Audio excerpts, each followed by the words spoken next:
Feliz día lunes, mis queridos hermanos, que sea una semana de mucha bendición y que glorifiquemos como siempre al Señor con nuestras vidas. Escuchemos el Evangelio para este día. Tomado de San Lucas capítulo 4 versículos del 16 al 30.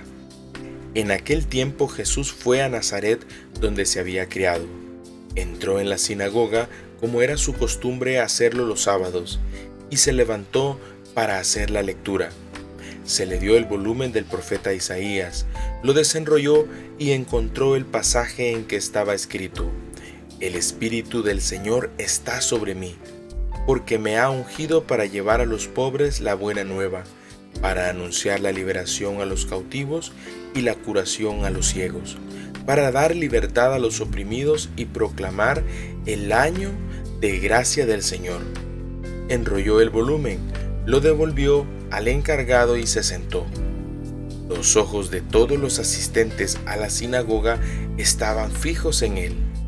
Entonces comenzó a hablar diciendo: Hoy mismo se ha cumplido este pasaje de la Escritura que ustedes acaban de oír.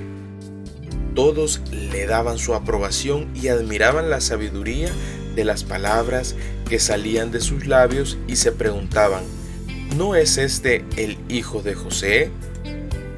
Jesús les dijo: Seguramente me dirán aquel refrán: Médico, cúrate a ti mismo, y haz aquí en tu propia tierra todos esos prodigios que hemos oído que has hecho en Cafarnaúm. Y añadió: Yo les aseguro que nadie es profeta en su tierra. Había ciertamente en Israel muchas viudas en los tiempos de Elías, cuando faltó la lluvia durante 3 años y medio y hubo un hambre terrible en todo el país. Sin embargo, a ninguna de ellas fue enviado Elías, sino a una viuda que vivía en Sarepta, ciudad de Sidón. Había muchos leprosos en Israel en tiempos del profeta Eliseo. Sin embargo, ninguno de ellos fue curado sino Naamán, que era de Siria. Al oír esto, todos los que estaban en la sinagoga se llenaron de ira, y levantándose lo sacaron de la ciudad y lo llevaron hasta una barranca del monte sobre el que estaba construida la ciudad, para despeñarlo. Pero él, pasando en medio de ellos, se alejó de allí. Palabra del Señor. Gloria y honor a ti, Señor Jesús. En este evangelio encontramos el momento donde Jesús, uno de los momentos donde Jesús proclama que se ha cumplido la Escritura, lo que estaba escrito de él en tiempos del profeta Isaías. Y es que, mis queridos hermanos, la palabra del Señor siempre se cumple, pero hay un detalle muy importante, y es que Jesús dice que nadie es profeta en su propia tierra, y añade que le dirán el conocido refrán: Médico, cúrate a ti mismo.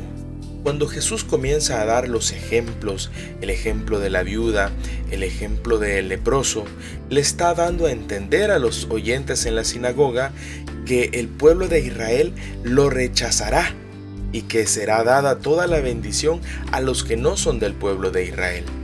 Mis queridos hermanos, debemos de acoger la palabra del Señor.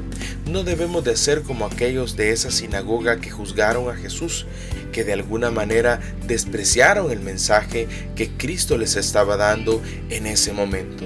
Que la palabra del Señor siempre llegue a nuestro corazón, que sea ese alimento, que nosotros podamos en algún momento anteponer nuestra fe a alguna razón y hasta incluso equivocada que podamos encontrar en nuestra vida. Que la palabra del Señor sea la lámpara que nos permita ver los milagros que Jesús quiere obrar en cada uno de nosotros, pues Jesús mismo cita los elementos o los signos de la presencia del reino de Dios.